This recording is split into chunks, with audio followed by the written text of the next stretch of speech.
Welcome, ladies and gentlemen, to Truth on the Tracks. I'm Brandon Turbeville, your host. For those of you who are just joining us tonight, we are going to talk about Syria, Ukraine, the possibility of a false flag terror attack here in the United States, here on domestic soil. We're also going to talk a little bit about the Export-Import Bank and the attack that's being launched on the Export-Import Bank by bipartisan members of Congress, as well as we're going to talk about the solutions for an economic recovery in the context of some rather bizarre things that have been said by some intellectuals and academics working on government grants regarding the disappearance of the family dinner. But before we talk about that, I would like to remind you that you can catch Truth on the Tracks here every Monday night and Friday night at 9 p.m. Eastern Standard Time here on ucy.tv. You can access the show's personal webpage here at ucy.tv/TT for Truth on the Tracks. And that page will have the RSS feed. It'll have the recent article, links to recent articles that I've written as they appear on BrandonTurbeville.com. You'll also see the archive versions of this show and, of course, the chat room. Now, if you're interested in my work specifically, I write regularly for ActivistPost.com, for the Antimedia.org, and NaturalBlaze.com, and you can follow my work there if you'd like.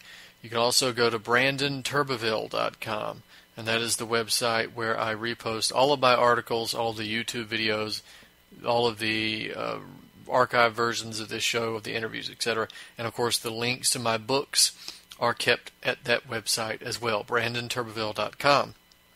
Before we move on, I should mention that one of my articles was actually published in the Napa Valley Register last week regarding James Hinton, the candidate running for the 5th District of the U.S. House in California, the Napa Valley Sonoma region. James Hinton, of course, is an independent candidate who's in the final general election, the runoff, essentially. And he is, although he's an independent candidate, he's being supported by the Tax Wall Street Party, and, of course, he's been endorsed by the NRA. He's anti-GMO. He's pro-organic food, pro-organic farming with parity, and so forth. So please go check him out, HintonForCongress.com, and support him as well. Now, we should mention also that here in Florence, South Carolina, 311 West Palmetto Street, Florence, South Carolina, 29506 at Health First Chiropractic Center, there is a set of weekly talks, weekly DVD viewings, weekly meetings regarding health and environmental concerns such as chemtrails, vaccines, genetically modified food. It's a great place to be if you want to find some new information about these topics, or if you want to network with like-minded people. Again, that's Tuesday nights at 7 p.m. in Florence, South Carolina. It's Health First Chiropractic Center, 311 West Palmetto Street. If you're in the area, Florence is located about halfway between Columbia and Myrtle Beach. So if you're planning a vacation in Myrtle Beach, it's about 45 minutes to an hour away from, about an hour and 15 minutes from Myrtle Beach. And you can make it there relatively easily. So, with that being said, we should get into some of tonight's topics. It looks very bleak out there right now when you look across the world and on the domestic situation, where we have the specter of world war hanging over us, both in Syria and more so in Ukraine. We have the specter of thermonuclear world war in Ukraine. Here at home, we have a police state which has entrenched itself. Not a growing police state, a police state that's here. And it's been here for some time. And it doesn't appear to be going anywhere. We have an economy that has all but disappeared. This country is a shell of its former self. But I guess we should turn to the international stage and bear in mind that this radio show is being recorded on August 4th, 2014. So lots of things change in the time that's being, with the show's being broadcast from when it was recorded. So we got this article. experts Foley beheading video is staged. This is my article, is up on Activist Post, and of course BrandonTurbeville.com. And we have this beheading of James Foley, which, if you'll remember in my work the week before and the work that I've done in these past few days, and of course what we're going to talk about here tonight, the article I did, NATO using Foley and ISIS as a pretext for bombing Syria, ultimate target is Russia, I pointed out that there were several aspects of this video that just didn't add up, that made me believe that it was actually fake. And one of them is the fact that Foley is very calm in this video, and of course one could attribute that to the fact that he knows he's going to die, and that this strange calm that rushes over him is what happens to many people that know that they're going to die. But also one explanation is that he knows that he's not going to die. We have the second idea here is this distinct lack of blood in this beheading video, right? The Syrian Free Press analyzed the video and said that when you slow it down, the knife goes back and forth across Foley's throat around 7 to 10 times, but there's not one drop of blood to be seen. Now, I've watched many beheadings in my study of the Syria situation, and you do not put a knife back and forth across somebody's throat 7 to 10 times with no blood. Now, of course, we've also got the fact that this video is censored, right? The actual beheading is censored out of the video. Now, as far as I know, there have never been a censored beheading by ISIS. They're not interested in censoring brutality. Censoring women's faces and censoring religious debate, that's what they're about. But censoring beheadings, that's something that they don't do. I've never seen one that was censored. So one also has to wonder if this is not evidence that the video is fake, and of course I believe that it is. But we've also got an article from the Telegraph written by Bill Gardner, and he points out that there is forensic evidence from the film which indicates that the British jihadist in the film was merely a front man and not the killer. So Gardner looks at the video, and he cites a study of the video, and the quote here is that camera trickery and slick post-production techniques appear to have been used. All right, that's the quote. So a forensic analyst was interviewed by The Times, and the analyst who was interviewed said that even though the knife is drawn across the neck of Foley at least 6 times, there's no blood, and that leads him to believe that it's also fake. Let's read the quote from the Telegraph here from Bill Gardner's article, and we'll talk about this after we get the quote out. A forensic analyst told The Times that no blood can be seen, even though the knife is drawn across the neck area at least 6 times. After enhancements, the knife can be seen to be drawn across the upper neck at least 6 times, with no blood evidence to the point the picture fades to black, the analysis said. Sounds allegedly made by Foley do not appear consistent with what may be expected. During Foley's speech, there appears to be a blip which could indicate journalists had to repeat a line. One expert commissioned to examine the footage was reported as saying, "I think it has been staged. My feeling is that the execution may have happened after the camera stopped," end quote. So, while the experts are saying that the video was fake, nobody's trying to claim that the murder didn't happen. Well, I'm not sure if the murder happened or not. What I'm sure is that it didn't happen on camera.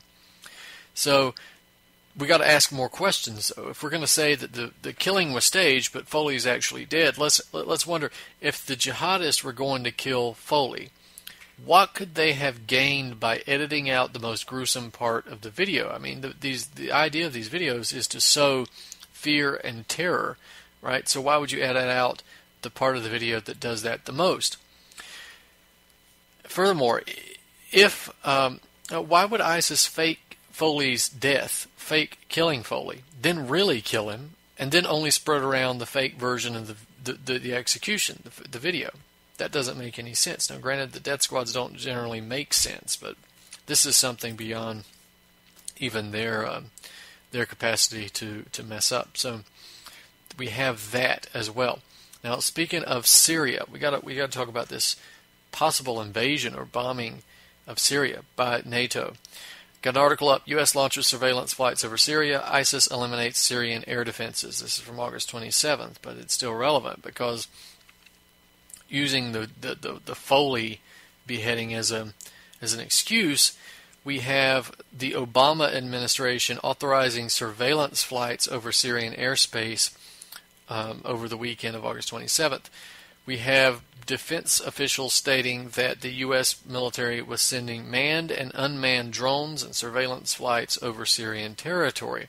Also, U-2 spy planes going to be there as well. So, even the New York Times admits that surveillance flights are just a precursor to potential airstrikes, and in fact, it has its own report about that. It's obviously just another example of this imperialist arrogance, this lack of respect for Syria, for the rest of the world, for national sovereignty, and of course, as Mark Landler and Helen Cooper wrote for the New York Times, they admit that the flights are a significant, this quote, significant step toward direct American military action in Syria, an intervention that could alter the battlefield in the nation's 3-year civil war, end quote.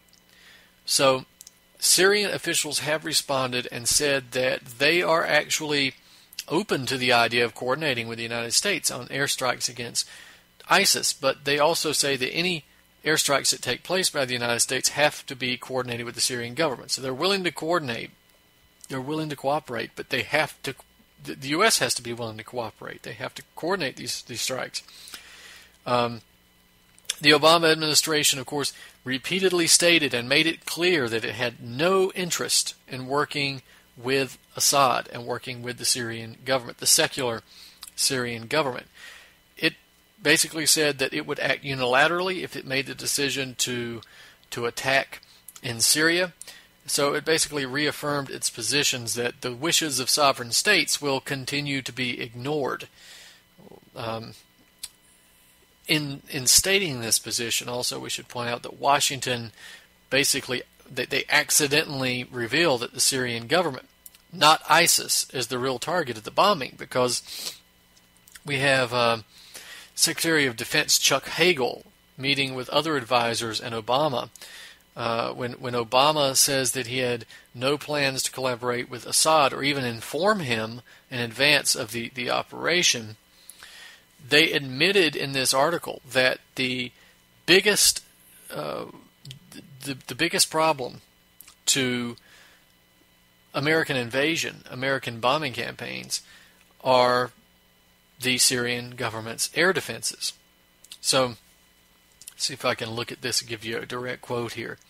Try to pull this article up. Here's the quote. It says, "While the Syrian government has the capability to partly defend its airspace from American warplanes, American fighter jets can fly close to the border and fire on targets in Syria using long-range precision weapons.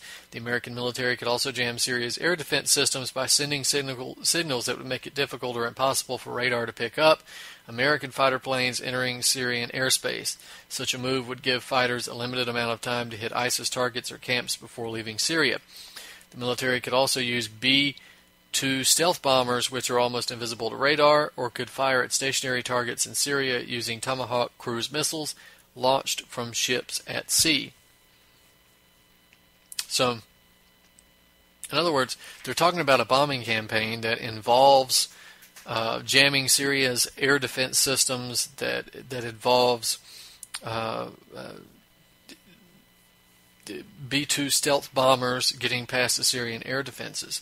So what does that sound like to you? Does it sound like they're going after ISIS? Or does it sound like they are going after the Assad government? Well, clearly they're going after Assad. So we have these surveillance flights, which are a provocation at best, but any airstrikes definitely, but one could consider this an invasion, or certainly the death squads themselves are an invasion of Syria. So you've got a quote from Syrian Foreign Minister Moallem, who's been quite eloquent throughout this whole ordeal.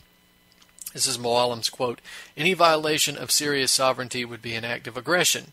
That when he was asked whether or not they would shoot down planes that violate Syria's airspace, he says that could happen if there was not prior coordination. In other words, possibly, yes. If they don't cooperate. If they launch airstrikes without letting us know, then yes, we could shoot the planes down. And of course, that is well within the rights of the Syrian government to do.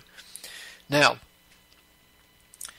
let's remember that despite all of this propaganda by the Western media suggesting that targeted airstrikes are going to be launched against ISIS, the truth is that these airstrikes are actually aimed at the Syrian government. So the United States has allowed ISIS to conquer Iraqi territory so they can justify the eventual invasion of Syria, which is what we're talking about now, as well as the reinvasion of Iraq.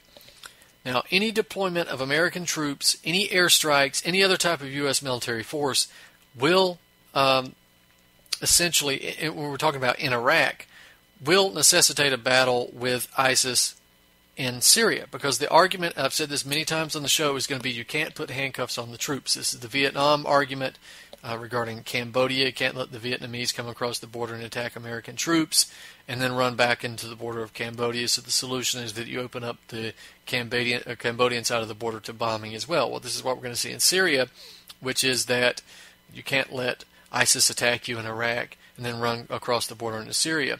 Open up the border of Syria for bombing. And that's what exactly is going to happen. This military action will not be taken in order to eliminate ISIS. The fact is it's going to be taken to assist ISIS. This will allow for the creation of a buffer zone that will allow NATO the rights to create this buffer zone. It will allow ISIS a staging ground even deeper inside Syria to launch even more terrorist attacks. So I want to read, no more with the quotes right now. So we got to also remember that ISIS was and is controlled by NATO, and this is always what it's been, right? This is not some force that emerged from caves in Afghanistan. This is not some group that was funded entirely by Twitter donations and poor people at mosques. This was organized by NATO. So we got as far back as 2011 when this whole destabilization campaign began in earnest, all the way up, we go back as far as 2007, even further to 2005, but we know that the United States has been arming, funding, and supporting the Muslim Brotherhood and a number of other terrorist organizations and terrorist groups for the purposes of overthrowing Assad of Syria, and also for overthrowing Hezbollah in Lebanon. Right? The idea is to undermine and remove the influence of Iran. And this was essentially the reason for getting Maliki out of the situation. Remember, when ISIS had seized control of all this territory in Iraq, we were told that the sky was going to fall if ISIS was allowed to run rampant. In other words, ISIS was the end of civilization. So the answer is Maliki has to go. Well, that is ridiculous.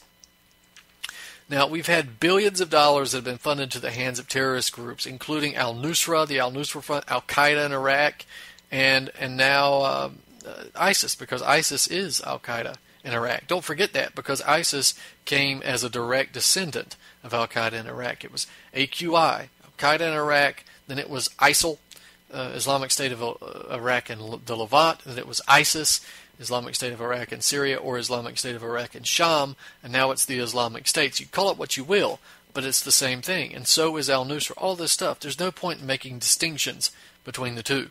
So there's that. But we've also got the fact that ISIS was harbored on NATO territory. It was armed and funded by CIA agents with cash, with weapons that was brought in from the Saudi Arabians, the Qataris, and other NATO members. So this non-lethal aid that we were told was coming from the U.S. and the British. These things included vehicles that we now see ISIS driving around in.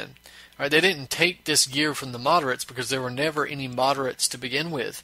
This stuff was violent from the very beginning. And of course, if you're interested, you could go read Seymour Hersh's article, The Redirection, from 2007, where he lays out a lot of this stuff and how it was going to happen. There's also an excellent article by Michael Hirsch and John Barry written for Newsweek entitled The Salvador Option in 2005, which break this down as well. So there we have it. So ISIS, we can consider ISIS to be a product of the NATO GCC alliance, the North Atlantic Treaty Organization and the Gulf Cooperation Council, working together from as far back as 2005 to destroy Syria, Lebanon, and Iran. So remember also, to give you an example of the cooperation between NATO, GCC, and Israel, we had a situation where there was the harboring, the funding, the training, the arming of death squads by a number of NATO states and Persian Gulf feudal monarchies within Turkey, and then launching an invasion from Turkey into Syria with using Turkish artillery and air cover. We also had an invasion by the Al-Qaeda forces into Qasab village in Latakia, where the forces that were trained by the U.S. using money from the Saudis, training them on Jordanian soil, shipping them over to Turkey, and then shipping them from Turkey into Syria. And all the while, this invasion took place with Israeli airplanes flying ahead, bombing Syrian targets to act as air cover for the death squads.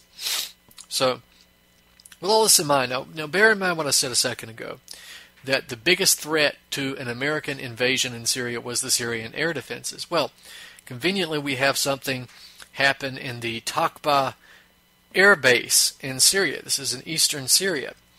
So, death squads recently focused on the Takba air base in Raqqa province and eventually managed to take the air base. They took it and they control it now. So let's think about this for a minute. The United States and NATO debate whether or not to engage in targeted airstrikes in Syria. The Syrian government then states its opposition to those attacks and its intention to shoot down any planes delivering those attacks.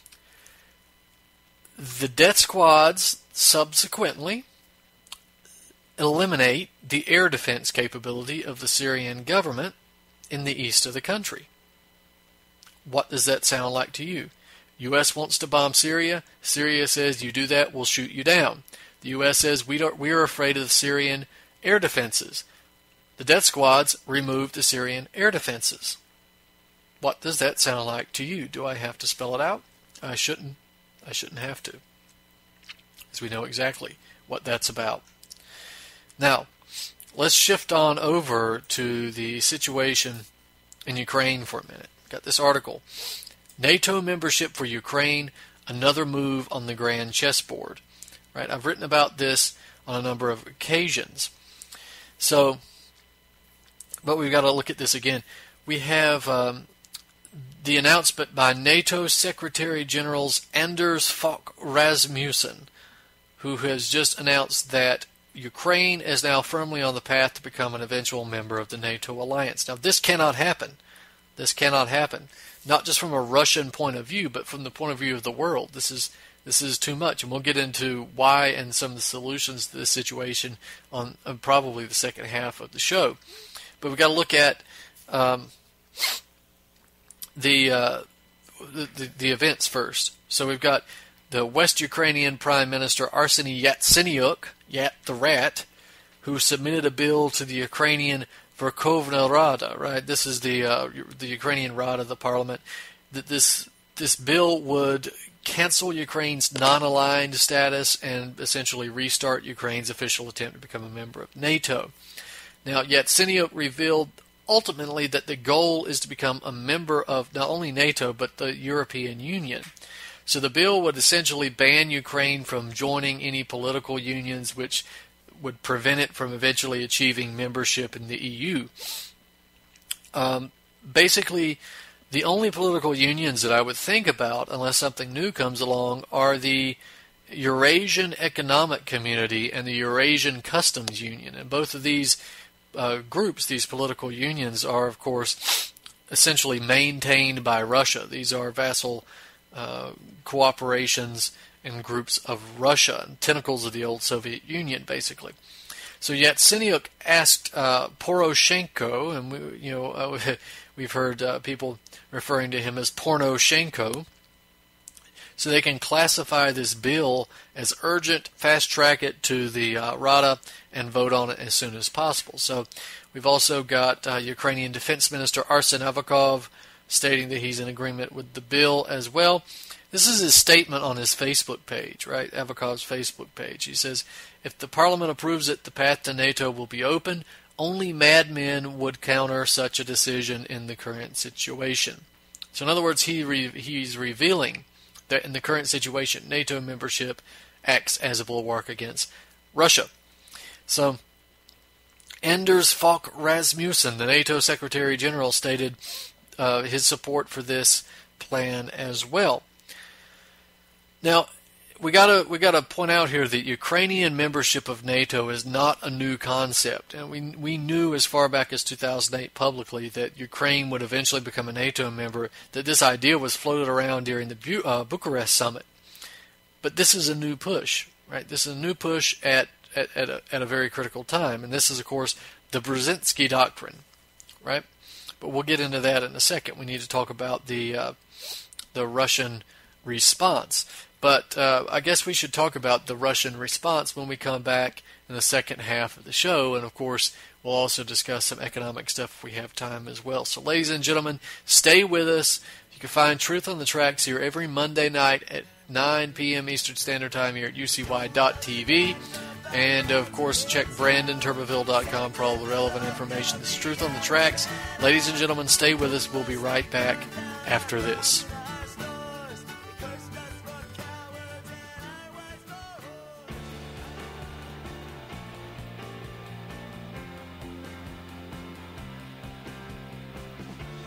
Already faltering, plans for a ceasefire to halt months of fighting in eastern Ukraine are under fire. Russia's foreign minister warning that Ukraine's ambitions to join NATO are a blatant attempt to derail any peace talks. Undeterred, Ukraine's president Thursday sits on the sidelines of the NATO summit in Wales. Before official proceedings began, Petro Poroshenko held talks with US President Barack Obama and leaders of 4 major European powers. NATO officials make it clear that membership for Ukraine isn't on the cards anytime soon, but the alliance is expected to increase its support for Ukraine. The NATO Secretary General accusing the Russians of continued meddling. We are still witnessing, unfortunately, Russian involvement in destabilizing the situation in eastern Ukraine. Warily watching from rebel-held areas of Ukraine, residents doubt NATO will be able to bring them any help. NATO? Why would we need it? We need Russia. We need a union with Russia to trade, to make income. And NATO? Why would we need it? Pro-Russian separatists have been fighting government troops in eastern Ukraine since mid-April, in a conflict that the UN estimates has killed nearly 2,600 people. Rebels have made substantial advances in the past 2 weeks, raising concerns that they're aiming to take control of Mariupol, a major port city of about 500,000 people, and secure a land corridor between Russia and the Crimean Peninsula. Along the main road connecting Mariupol and Donetsk, more clashes. Rebel fighters were seen moving nearby, indicating they could be trying to take control of this strategically important highway. Tracy Brown, Associated Press.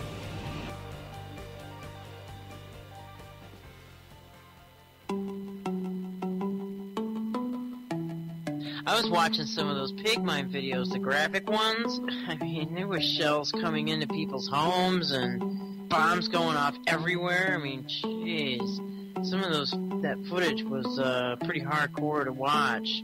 But I'm not sure if I'm going to watch this freaking beheading video. Seriously, if you have the opportunity, it's gross, but this is a horrible world we live in, and watch a couple of those beheading videos. Pigmine's website, all under graphic content. And it's all right there on tape, and it's pretty graphic. I mean, it's a massive spray of blood, wiggling like crazy, and then a cessation of wiggling. The eyeballs stay open, and like the gurgling and like wheezing sounds are just pretty rough. But that is content that would shock America. This stuff is America's favorite beheadings, followed by an all-new episode of How I Met Your Mother. For more news, visit pigminenews.com. This is Ozzy Skateboard, and you're listening to UCY.tv.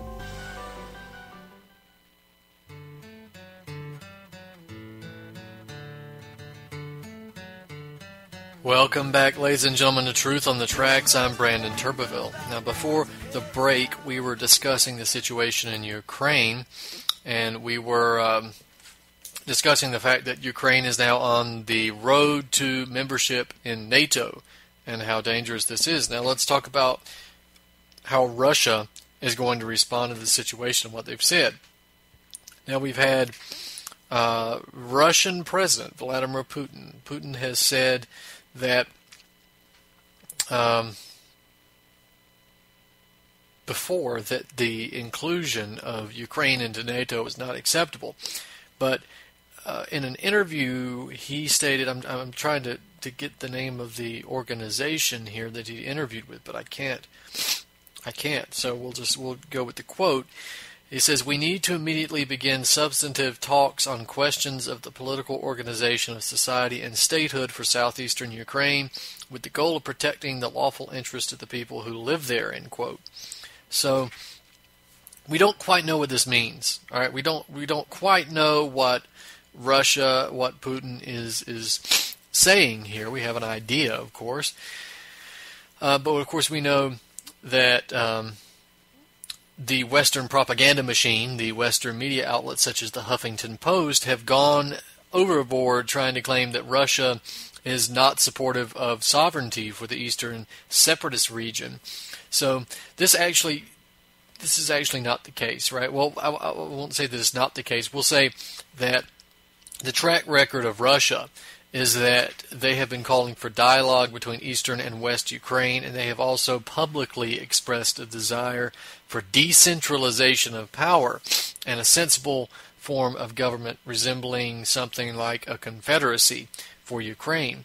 So if we go to the Interpreter magazine, we have a better translation of the statement, and it says, "We must immediately get down to a substantial, substantive negotiations, and not on technical questions, but on the questions of the political organization of society and statehood in the southeast of Ukraine, with the purpose of unconditional provision of the lawful interests of people who live there." Isn't that a slightly different version of the statement, a somewhat more reasonable version of the statement, less hyperbole from the Western media there? So he says, the Interpreter notes, and I went there and I saw this note, it said that the word Putin used in Russian is gosudarstvenost, which means statehood, but it also can mean state system or state organization. In other words, a form of government. So this is not as apocalyptic as it's being made out to sound in the Western press, right? He's not saying we need to consider statehood as Ukraine needs to be part of Russia, or we consider the fact that it shouldn't be a state. What he's talking about is consider the political organization of that society. So this is not as apocalyptic as the Western media wants it to sound. So even Poroshenko, right, has expressed interest in having some type of dialogue with the separatists, except for the fact that the separatists have demanded that Kiev halt the military offensive while the talks take place, and Poroshenko would not have any of that, which is ridiculous. Of course, you're expecting expecting to have talks as the fighting continues. In fact, here's a statement, let me quote Putin again. "If anybody believes that in a situation where the cities and villages of East Ukraine come under direct fire, that the militiamen will have no reaction to that, but will simply wait for the promised talks, then these people are prisoner to some illusions," end quote. And that's exactly right, exactly. Now, here we are on September 4th of 2014, and it appears that Putin has indeed been able to broker a ceasefire with Poroshenko and the separatists, with Kiev and the separatists, and that discussions are going to take place as the NATO forces send troops into the western portion of Ukraine for rapid Trident of 2014. So I guess the NATO powers are becoming more and more open on the fact that they want to confront Russia and cause a confrontation with a nuclear power. So, to be honest, we don't understand the specifics of what Putin is talking about yet, and I imagine in the coming days we'll see what the plan is as it unfolds during these talks. But we've seen the track record of Russia. Of course, Russia is supporting the separatists in eastern Ukraine. There's no doubt about that. But this is a defensive move since the United States overthrew the Ukrainian government with the Euromaidan protest, the Yushchenko, I believe, government. So we have, I'm sorry, not Yushchenko, Yanukovych, however you want to say it. So we got NATO membership for Ukraine. What is this? What does it mean? Well, it is the Brzezinski Doctrine. I've mentioned this before. Brzezinski in the Grand Chessboard has repeatedly argued for the expansion of NATO and the expansion of the European Union, and he claims that this will reinvigorate Europe and act as somewhat of the carrot to the Central and Eastern European countries, who they are going to use to facilitate and implement the will of the Anglo-Europeans. Now, he says the failure to do that, the inability to expand NATO and the European Union, would, what he says, awaken a historical Russian imperialism that could challenge the Anglo-European hegemony. So let's quote Brzezinski here tonight. I want to read to you Zbigniew Brzezinski and what he has to say in regards to this NATO-Ukraine situation. He says, "It follows that a wider Europe and an enlarged NATO will serve well both the short-term and the longer-term goals of U.S. policy. A larger Europe will expand the range of American influence, and through the admission of new Central European members, also increase in the European councils the number of states with a pro-American proclivity, without simultaneously creating a European policy so integrated that it could not, without simultaneously creating a Europe politically so integrated that it could soon challenge the United States on geopolitical matters of high importance to America elsewhere, particularly in the Middle East. A politically defined Europe is also essential to the progressive assimilation of Russia into a system of global cooperation. Admittedly, America cannot on its own generate a more united Europe. That is up to the Europeans, especially the French and the Germans.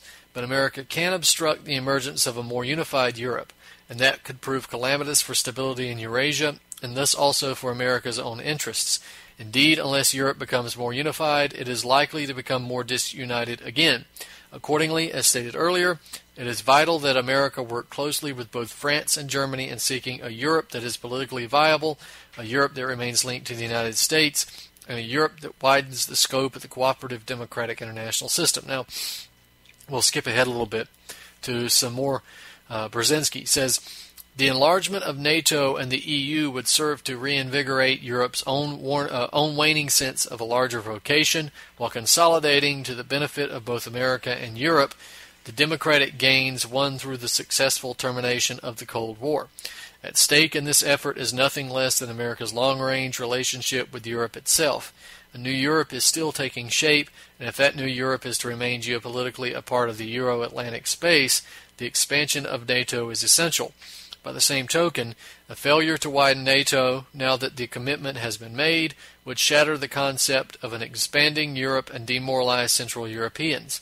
It could even reignite currently dormant or dying Russian geopolitical aspirations in Central Europe. Indeed, the failure of the American-led effort to expand NATO could reawaken even more ambitious Russian desires. It is not yet evident, and the historical record is strongly to the contrary, that the Russian political elite shares Europe's desire for a strong and enduring American political and military presence. Therefore, with the fostering of an increasingly cooperative relationship with Russia is clearly desirable, it is important for America to send a clear message about its global priorities. If a choice has to be made between a larger Euro-Atlantic system and a better relationship with Russia, the former has to rank incomparably higher to America."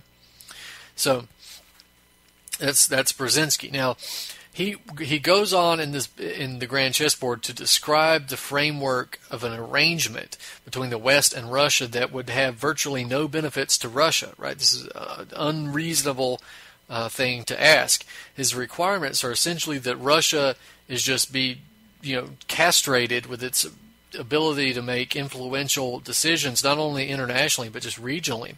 And he requires that it weaken itself militarily, strategically, and even reorganize the governmental structure to become something like a confederacy with 3 co-equal parts. So I'll let Brzezinski speak for himself here. I'm going to read more from the Grand Chessboard. So Brzezinski says, "For that reason, any accommodation with Russia on the issue of NATO enlargement should not entail an outcome that has the effect of making Russia a de facto decision-making member of the alliance, thereby diluting NATO's special Euro-Atlantic character while simultaneously relegating its newly admitted members to second-class status. That would create opportunities for Russia to resume not only the effort to regain a sphere of influence in Central Europe, but to use its presence within NATO to play on any American-European disagreements in order to reduce the American role in European affairs. It is also crucial that, as Central Europe enters NATO, any new security assurances to Russia regarding the region be truly reciprocal and thus mutually reassuring. Restrictions on the deployment of NATO troops and nuclear weapons on the soil of new members can be an important factor in allaying legitimate Russian concerns, but these should not be matched by symmetrical Russian assurances regarding the demilitarization of the potentially strategically menacing salient of Kaliningrad and by limits on major troop deployments near the borders of the prospective new members of NATO and the EU. While all of Russia's newly independent Western neighbors are anxious to have a stable and cooperative relationship with Russia, the fact is that they continue to fear it for historically understandable reasons.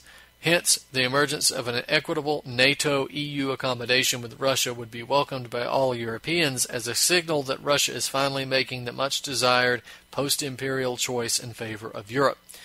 Russia's longer-term role in Eurasia will depend largely on the historic choice that Russia has to make, perhaps still in the course of this decade, regarding its own self-definition. Even with Europe and China increasing the radius of their respective regional influence, Russia will remain in charge of the world's largest single piece of real estate. It spans 10 time zones and is territorially twice as large as either the United States or China, dwarfing in that regard even an enlarged Europe. Hence, territorial deprivation is not Russia's central problem. Rather, the huge Russia has to face squarely and draw the proper implications from the fact that both Europe and China are already economically more powerful, and that China is also threatening to outpace Russia on the road to social modernization. In these circumstances, it should become more evident to the Russian political elite that Russia's first priority is to modernize itself rather than to engage in a futile effort to regain its former status as a global power. Given the enormous size and diversity of the country, a decentralized political system based on the free market would be more likely to unleash the creative potential of both the Russian people and the country's vast natural resources. In turn, such a more decentralized Russia would be less susceptible to imperial mobilization. A loosely confederated Russia, composed of a European Russia, a Siberian Republic, and a Far Eastern Republic, would find it easier to cultivate closer economic regulations with Europe, with the new states of Central Asia, and with the Orient, which would thereby accelerate Russia's own development. All right, that's BS. But each of the 3 confederated entities would also be more able to tap local creative potential stifled for centuries by Moscow's heavy bureaucratic hand. Okay, so bear in mind that when Brzezinski says a decentralized political system based on the free market, he means basically a system that's built on privatization, unfettered capitalism, and the ability of private corporations to loot and exploit what he also calls the country's vast natural resources, as well as its people. So bear that in mind also. So Brzezinski also argued that there was another requirement the West should impose on Russia, and that is the acceptance of the increase of the sense of nationalism among the countries located in its sphere of influence and national borders. So Now, let me be clear. These countries have a right to self-determination and their own nationalistic identities, absolutely. But Brzezinski is not referring to that. Brzezinski is referring to radicalization and exploitation of these identities and not the right of people to rule themselves. Brzezinski's not doing that. So let's go back to Brzezinski. Let's read more from the Grand Chessboard in this regard. So he says, a clear choice by Russia in favor of the European option over the imperial one will be more likely if America successfully pursues the second imperative strand of its strategy toward Russia, namely reinforcing the prevailing geopolitical pluralism in the post-Soviet space. Such reinforcement will serve to discourage any imperial temptations.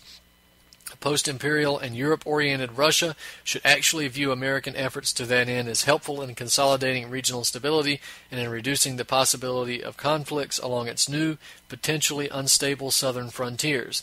But the policy of consolidating geopolitical pluralism should not be conditioned on the existence of a good relationship with Russia. Rather, it is also important insurance in case such a good relationship fails to truly develop, as it creates impediments to the reemergence of any truly threatening Russian imperial policy. So, with all of that said, let's turn to what Brzezinski has to say about Ukraine specifically. Then we'll get into solutions. So, this was Brzezinski. It follows that political and economic support for the newly independent states is an integral part of a broader strategy for Eurasia.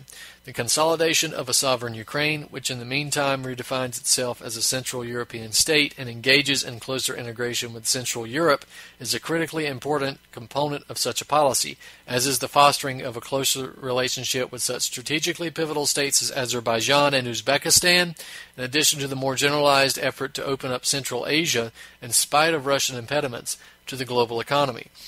Large-scale international investment in an increasingly accessible Caspian Central Asian region would not only help to consolidate the independence of its new countries, but in the long run would also benefit a post-imperial and democratic Russia.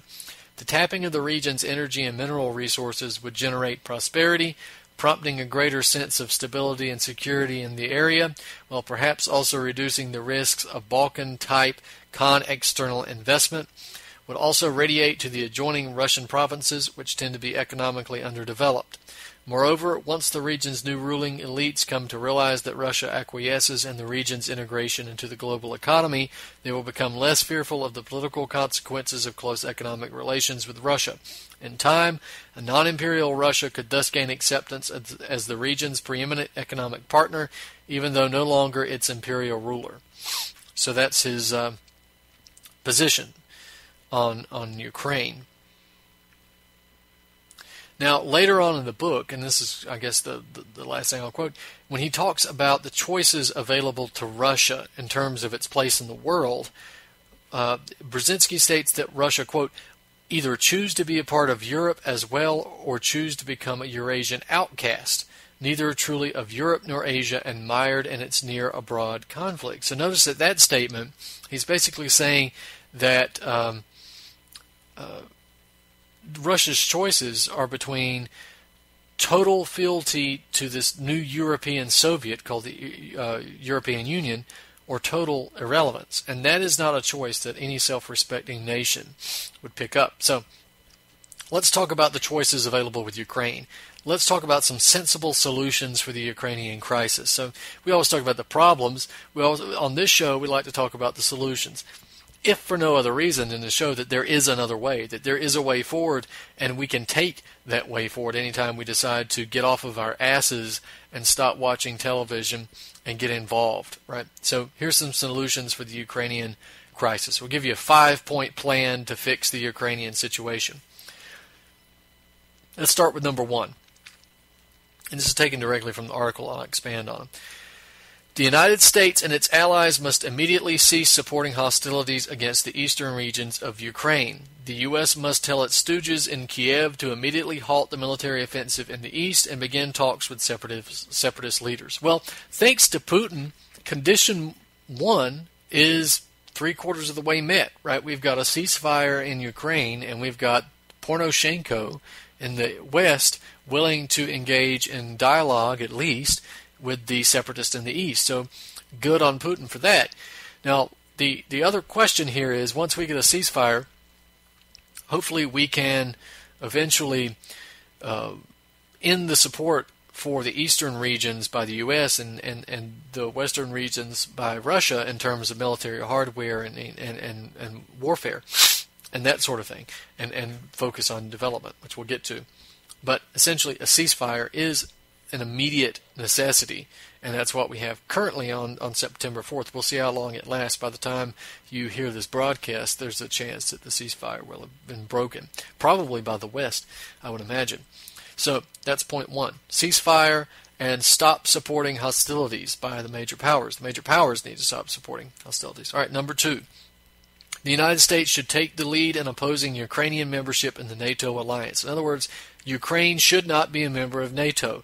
It should not be a member of NATO because simply because it's unacceptable to Russia. Right? NATO was not supposed to go east of Germany, and it's gone far east of Germany. It's gone right up to Russia's doorstep. Enough is enough.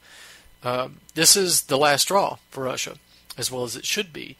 And we should take the lead. We should say no NATO membership for Ukraine. Enough with it. Got to stop it.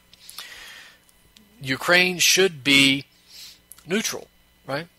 So we'll get to that. Number three, Ukraine should remain intact as a nation, but due to the vast cultural differences and the level of mistrust resulting from the civil war and indiscriminate killing of civilians in eastern Ukraine by Western Ukrainian forces, Ukraine should be reincorporated as a type of two-state confederacy on the model of Switzerland. A sensible border would be the Dnieper River with Kiev, which sits on the river, remaining the capital of the country. Right, so let's explain this.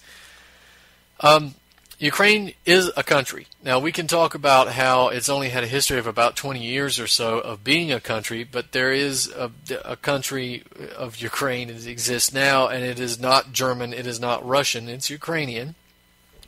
And there are differences, right? It's Ukrainian as much as Switzerland is Swiss. So we cannot have Europe absorbing the West. We cannot have Russia absorbing the East, although we're trying to provoke that. What we have to have is Ukraine has to remain in the form that it is, right? Ukraine has to be Ukraine. Now, Crimea is gone. Crimea belongs to Russia, all right? That has historically belonged to Russia. They voted to become part of Russia. That's Russia. That is a dead letter. Crimea, that issue's over. Now, Eastern Ukraine must remain part of Ukraine. Western Ukraine must remain part of Ukraine. Kiev can still be the capital. It's right there in the middle of the Dnieper River, middle of the country. It's perfect. That is still the capital. That should still be the capital.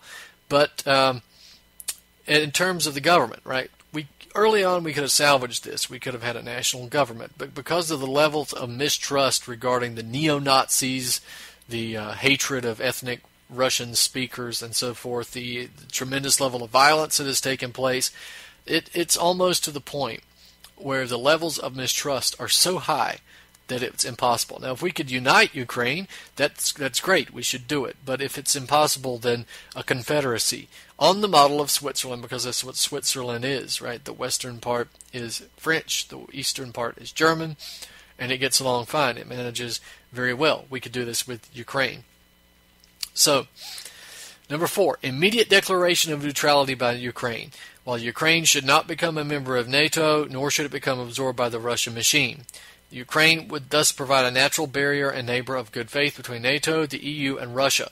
Rivalry between the three surrounding powers should only take the form of competition for improved international relations, trade, and development. So, in other words, Russia's concerned because NATO is, hostile. Ukraine should immediately declare neutrality. Say it will not become a member of NATO, it will not become a member of the European Union, and it will not become a member of the Russian unions either, the Eurasian Economic Cooperation. No, absolutely not. It's neutral. If the three major powers want to, the two major powers and the one withered poor excuse for a power in the European Union want to compete for influence in Ukraine, then let them do that in terms of economic development and trade and good relations, right? So this is sort of a peace race. So number 5, we've got to get into this quick. An end to IMF austerity measures, an American, European, and Russian and/or an international effort to assist Ukraine in domestic rebuilding and development programs that work in tandem with a sophisticated domestic recovery program involving a nationalized Ukrainian central bank, 0% interest credit from that central bank for infrastructure, development, industrial development, and education. So this is one of the most important once we get this stuff ironed out. Immediately say no to the IMF. Ukraine looks at the IMF, they can say, get the hell out of Ukraine. You're not getting this money back, just butt out. You're not involved in Ukrainian politics anymore. You can cry to the European Union, go cry on the doorsteps of Geneva. We don't really care. That's what they should say to the IMF. Get out of the country.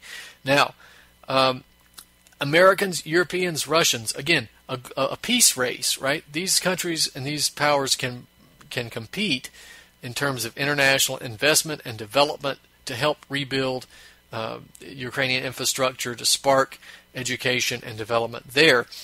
But Ukraine can do a lot of this on its own. Ukraine needs to nationalize its central bank. That's one of the things it can do. It can nationalize the central bank, and it can issue its own credit. It's 0% interest credit from that central bank for the purposes of rebuilding and building Ukrainian infrastructure for industrial development, refurbishment, and more development, environmentally friendly development, education, all this stuff that could be done with a 0% interest credit for development, right? Not destructive purposes. Not wages, but capital controls could be considered as well to protect against hedge funds and so forth. So we've got the world oligarchy that wants to incite a confrontation over this Ukrainian situation that's turning Ukraine into an absolute third world basket of violence and civil war. We don't need that. We don't need that at all, right? We can rebuild Ukraine. We can maintain the level of social safety net payments there in Ukraine. Again, we need an international peace race with assistance for Ukraine. Let Russia and the United States compete for good faith in Ukraine, and let Ukraine issue its own 0% interest credit for development, because we should be doing that here in the United States as well. Nationalize the Federal Reserve, issue 0% interest credit for infrastructure, rebuilding, for fast rail, high-speed rail, and also for the refurbishment of dormant factories and the jump-starting of the economic recovery. In other words, 0% interest credit for tangible physical production and not hedge funds and derivatives and all other kinds of garbage. All right, we also need trade tariffs, protective tariffs on trade to keep those jobs from going overseas while we renegotiate those trade agreements to begin with. So, ladies and gentlemen, we've run out of time for the show tonight. We don't get to get into the other stuff, some of the domestic stuff on the Export-Import Bank. Perhaps we'll get to that next week. So please continue to follow my website, BrandonTurbeville.com, and also Truth on the Tracks here every Monday night and Friday night at 9 p.m. Eastern Standard Time here on UCY. Ladies and gentlemen, this has been Truth on the Tracks. I'm Brandon Turbeville. We'll see you next week.